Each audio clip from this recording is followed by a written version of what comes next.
He checked into his own hotel as a guest who couldn't afford to be there, and the housekeeper who gave up her only break to help him didn't know she was handing her future to a stranger.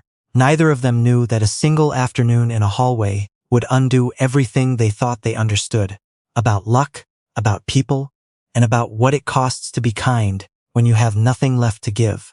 The Calloway Grand sat at the corner of 5th and Meridian in downtown Hartford, 42 floors of pale limestone and polished brass that caught the morning light like something that had always been there and always would be. Inside, the lobby smelled like eucalyptus and money, the kind of quiet that only expensive things had. Staff moved through it in dark uniforms, precise, invisible, trained to make every person with a reservation feel like the building had been waiting specifically for them. The man who walked in through the side entrance on a Tuesday morning didn't look like he had a reservation. His name was Grant Calloway. He owned the building. He owned the one 3 blocks east too, and the boutique property in Charleston, and the resort outside Sedona that his operations team had spent 4 years turning around. He was 38 years old and had spent the last decade building something his grandfather had started, with 2 motor lodges in rural Ohio and a handshake philosophy about treating strangers like neighbors. Nobody in the lobby recognized him. That was by design. He was wearing a jacket that had seen better days, a gray canvas thing with a frayed cuff on the left sleeve. His shoes were clean but plain. He walked with a slight lean to his right, favoring it just enough to make people look away, the way people looked away from anything that asked too much of them. A battered duffel bag hung from one shoulder. He had checked in under a different name 2 days ago, through a third-party booking site. The kind of rate that booked the smallest room on the building's least desirable floor. He had done this before, not at this property, but he had done it. He stood near the concierge desk for 7 minutes and watched. He watched how a front desk associate handled an elderly couple whose reservation had been misplaced. He watched how a bellman spoke to a woman carrying her own bags. He watched a group of business travelers get ushered toward the elevator with a warmth that evaporated the moment they turned their backs. Then he crossed to the elevator bank and pressed the button for the 14th floor. The hallway on 14 was narrow, lit by sconces that buzzed faintly near the far end. Grant moved slowly, the duffel pulling at his shoulder, and stopped near the ice machine alcove, where one of the wheels on his bag had caught on the carpet seam and folded under. He crouched to fix it. His right knee, the one he'd had scoped twice in his 30s, protested the angle. He stayed down longer than he meant to. That's when he heard the cart. It came around the corner from the service corridor, a full housekeeping cart, heavy with linens and supplies, pushed by a woman who moved like she'd been moving that cart for the entire shift and had 3 hours left to go.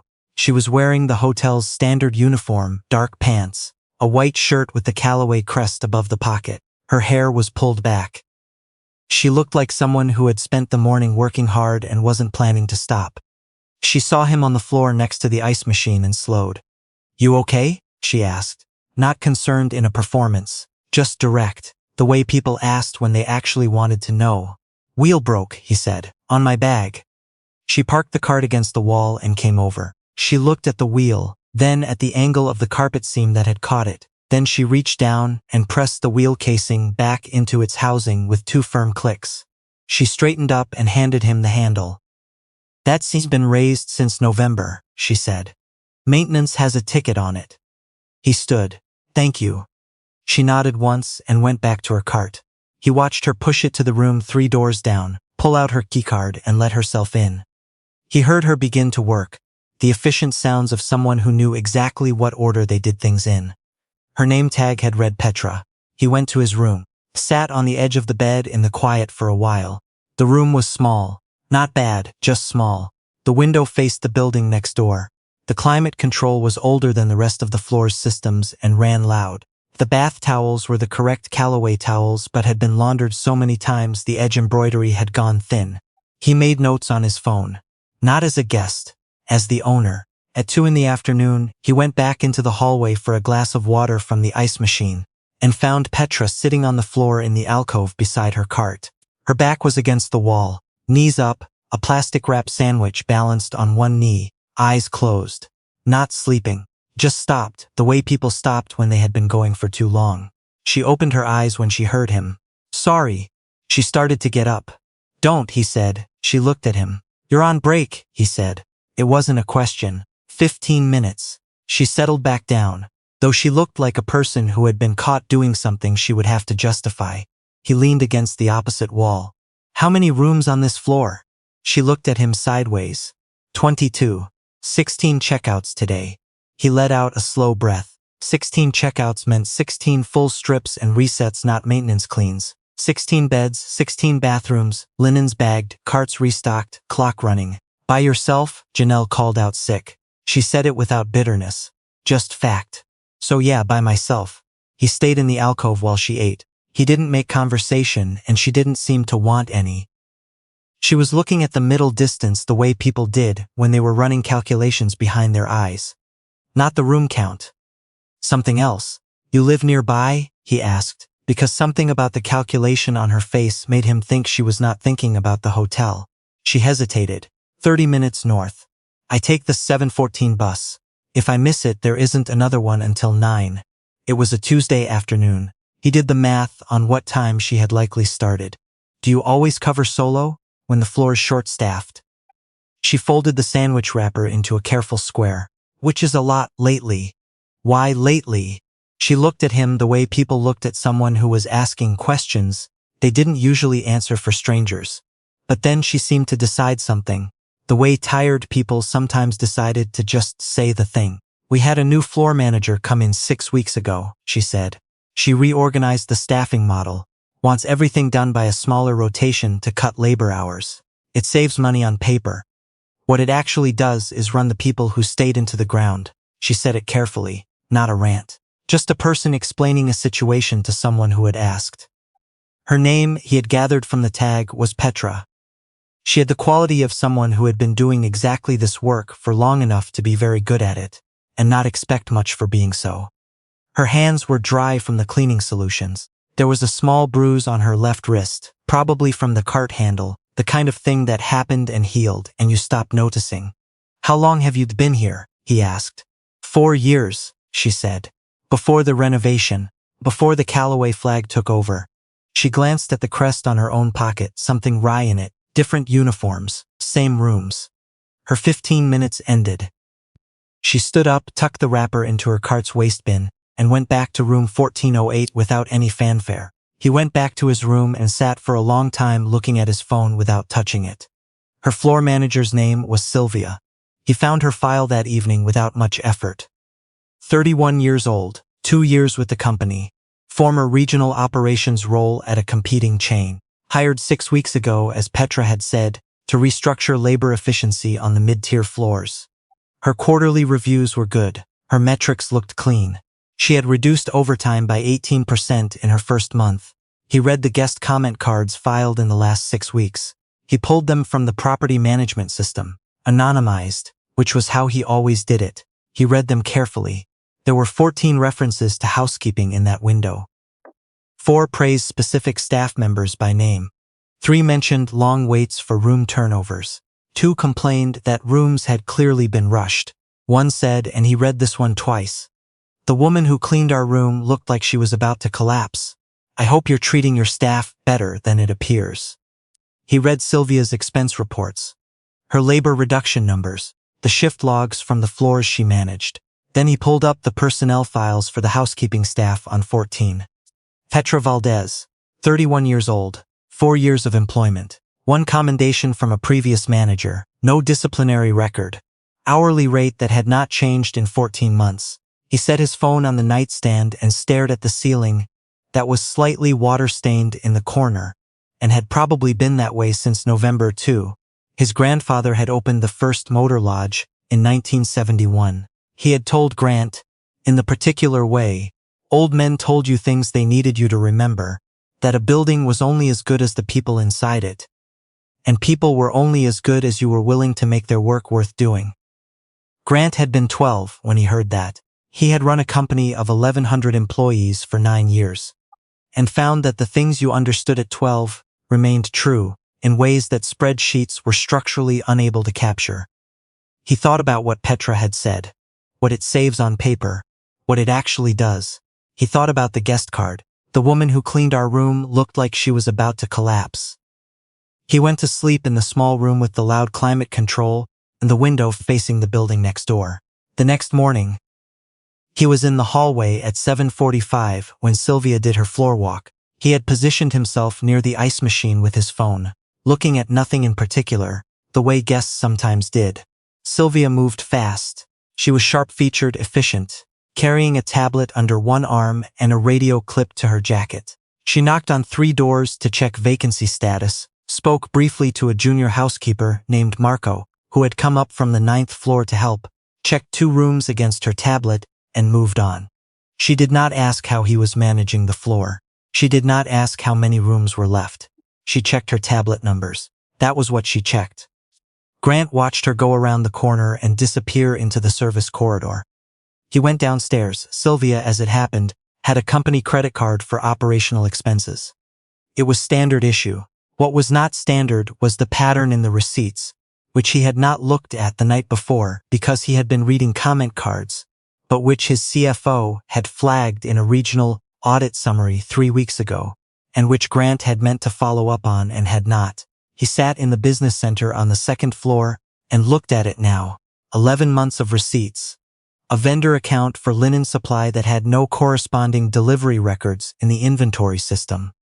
A maintenance contract for floor equipment that, when he cross-referenced the service logs, showed no call history. The numbers were not enormous, not the kind of thing that announced itself, but they were consistent, monthly.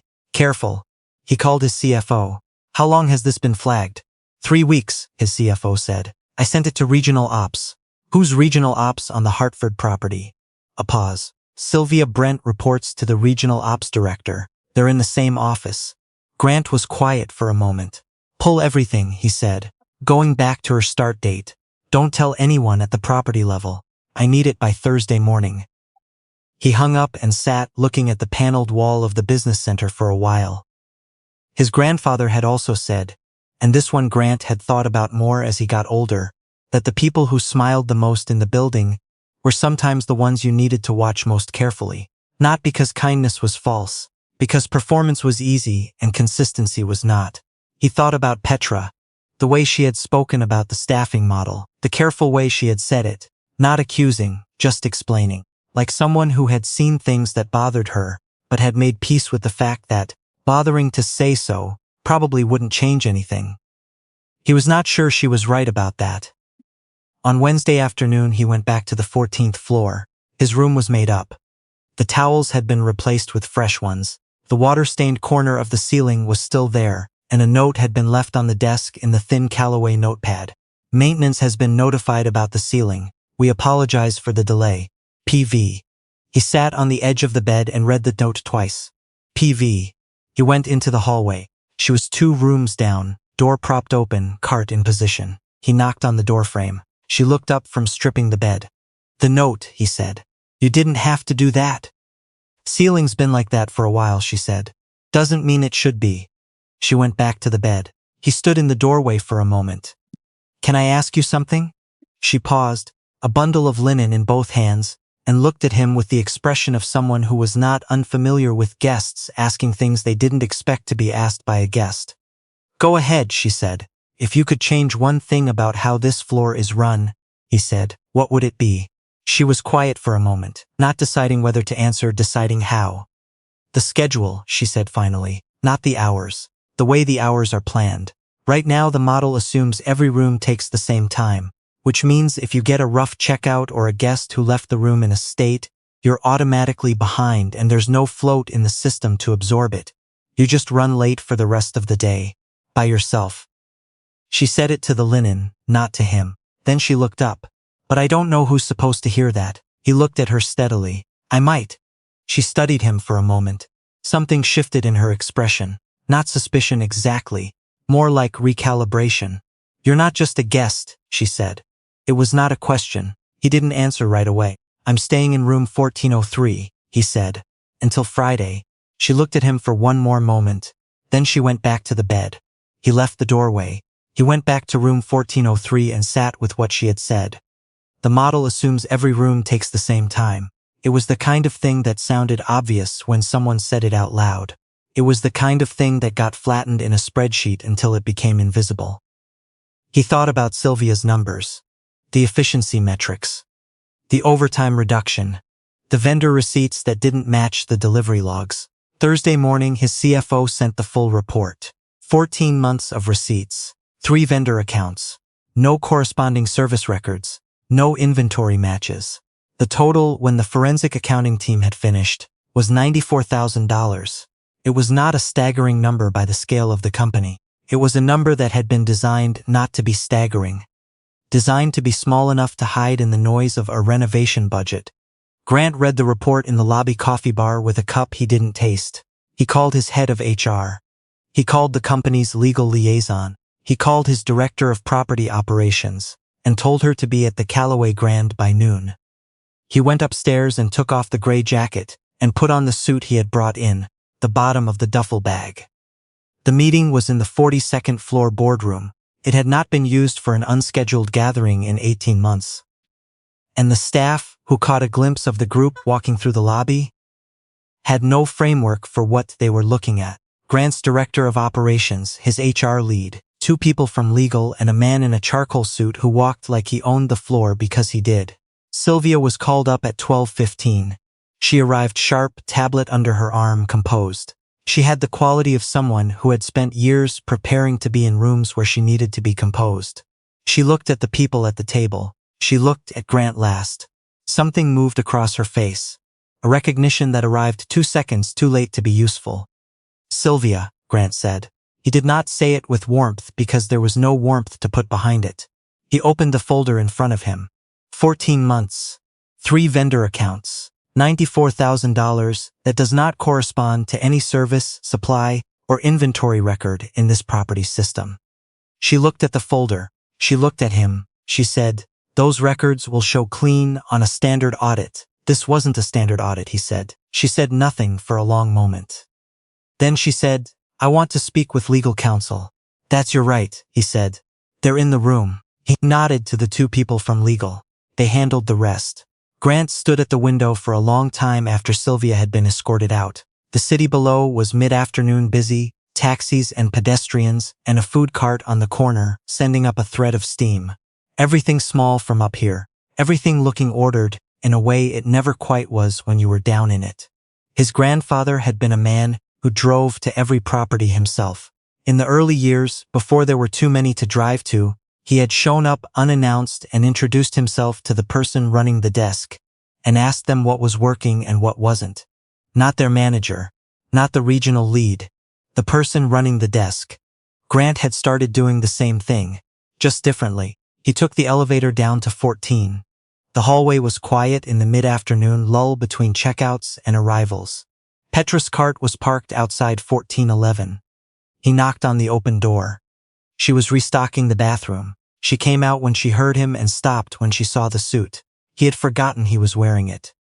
She looked at him the way you looked at something when the picture it made suddenly made a different kind of sense. "The guest in 1403, she said slowly. "Grant Calloway," he said.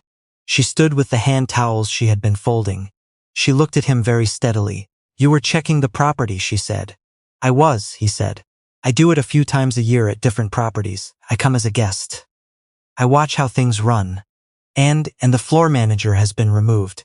We found financial irregularities going back 14 months. Petra said nothing for a moment. She looked at the towels. She set them on the bed. "I want to tell you something," she said. "Not to get anything. I just want to say it." "Go ahead." I thought about saying something.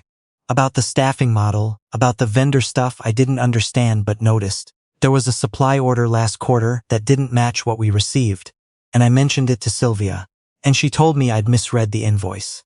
And maybe I had.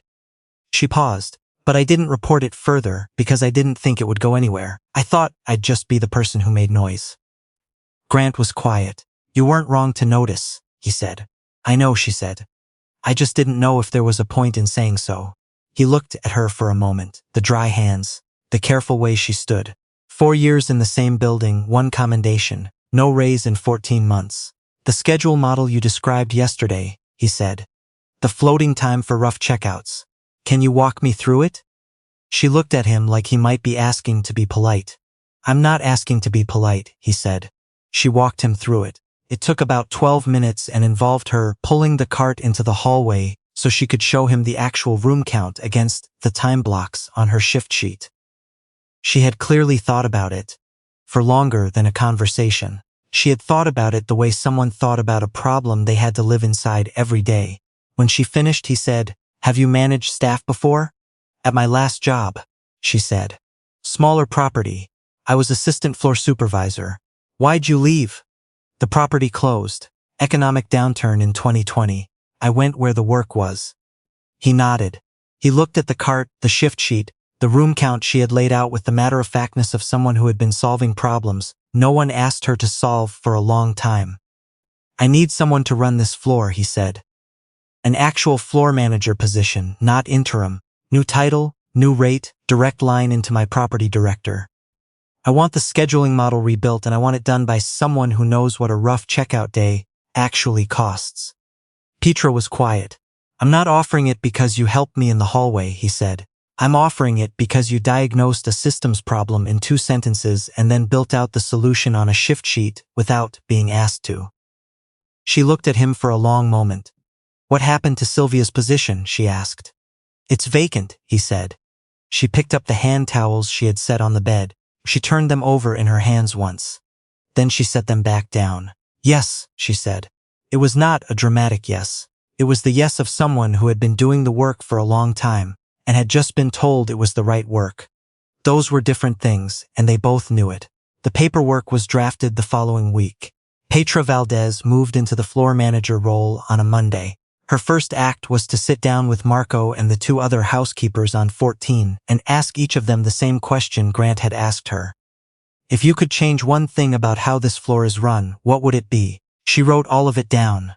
The scheduling model was rebuilt over 6 weeks. Not just on 14. Grant asked her to present it to the regional operations team, which she did in a conference room on the 38th floor, with a printed document and the same matter-of-fact precision she had used. In the hallway with the shift sheet.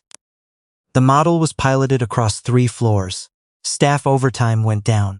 Guest satisfaction scores on room cleanliness went up. The comment cards stopped mentioning exhaustion. The carpet seam on the 14th floor was fixed on Petra's second day in the role. She had submitted the maintenance ticket herself, marked urgent, and stood next to the facilities tech while he reset it. It's been like that since November, the tech said. I know, Petra said. It's not anymore. Grant came back to the Calloway Grand 3 months later on a scheduled visit. He took the 14th floor elevator. The hallway lights no longer buzzed. The seam in the carpet was flat. A housekeeping cart was moving smoothly down the corridor, pushed by a woman who did not look like she was running on empty. He went to the floor manager's office, a small room near the service corridor that had previously been used for supply storage, and which now had a desk, a window, and a whiteboard, with a scheduling grid on it that had been color-coded by room type. Petra was at the desk, reading a staffing request from the 9th floor. She looked up when he knocked. How's the model holding? He asked. 9th floor wants to adopt it, she said. I said I'd come down and walk them through it on Thursday. He looked at the whiteboard, the color-coded grid, the kind of thinking that happened when someone had been given space and time and the actual authority to use both. Your grandfather started with 2 motor lodges, Petra said. She said it without looking up from the staffing request. He looked at her. I read about the company, she said simply, when I took the position. And he had a philosophy, she said, about treating strangers like neighbors. Grant was quiet for a moment. He did. Petra set down the staffing request. She looked at the whiteboard, at the color-coded grid she had built from scratch because someone had finally asked her to. It works better, she said, when the people doing the treating aren't running on nothing. He did not say anything to that. There was nothing to add to it. It was exactly right, and they both knew it, and that was enough. The folding table from the staff break room on 14, the one where Petra had eaten her sandwich on the floor, the alcove because there was nowhere else to sit on a short-staffed afternoon, was replaced within Petra's first week. She had submitted the furniture request with the same practicality she submitted everything. 1 paragraph, the need, the cost, the turnaround. It was approved the same day. The old table was not thrown out. Grant asked that it be moved to the operations office on the 38th floor, where it sat against the wall near the window and held nothing except a small plant that someone in facilities had left there, and the scheduling grid Petra had printed out and presented to the regional team. Framed now, the one built from a conversation in a hallway on the 14th floor about what the model actually costs when you're inside it. His staff assumed the table was a design choice, something curated. It was not curated. It was a reminder. A hallway is a small place to understand something large. But most of the things that matter start in a small place, in a question asked without expectation of an answer, in a wheel fixed on a carpet seam, in 15 minutes on a floor with no one watching. What you do when no one is watching is the only real information anyone has about you. Petra knew that. She had been proving it for 4 years before anyone thought to ask.